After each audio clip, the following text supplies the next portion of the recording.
саламатсыздар ма? Қалдарыңыз қалай? Не қыласыздар? Не жаңалықтарыңыз бар? Біз енді артық алғанымыз алма. Оны мыналар алады да шақыр жей салады. Қоя тұр кішкене. Bir günde bir almadan жеңді деп осам ғой жаңағы. Сөйтсем күйеуім, не көрдің әсеки папаға?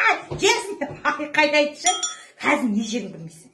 Анан жейін десең ішінде құрты бар. Анан жейін десең жаңағы цитрус бірдеңенің ішінде құрт шығыпты. Пәленшені жейін десең құрты бар. Пәленшені түгеншені жейсің. Тағы бірдеңе криса бар дейді ішінде. Алла не жейміз сонда білмейме.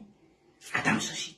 Мына біздің алдияр деген алманың қабығына дейін бәрін мына ортасындағы өзегіне дейін жейт салады. Мынандай қылып мына қалың қалдырады. Андағы не? Витаминің бар өз жерде екен деп. Бұл тастауға ерініп жүр. Құдай деп бар ғой. Ана жерге тастағанға ерініп бәрін жей салады. Боп кент деп отырмын. Ана шампунның жартысына су құйып қоятын шығармын. Ана аяғы жоқсын жартысына су құйып қоямын.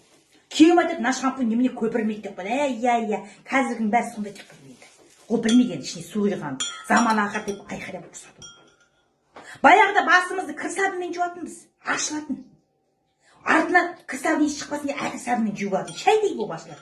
Қазір попробуй кір сабынмен басын жу. Бүйтіп басын шашыңға ашылады. Тұпысы. Біздің баста бәлені біліп алған ғой. Неге мен ондаймен жуамын, жуғызамын өзім істеп тұрғаннан бастың өзі десе. Боп дейін соған дейін. Мына не алып отыр? Қазір менің айтайын дегені мына нанды бар ғой, осыны майдалап турайын, мына жемей қалды, 2 күн жемей қалды, тастауға қимайын баяғы.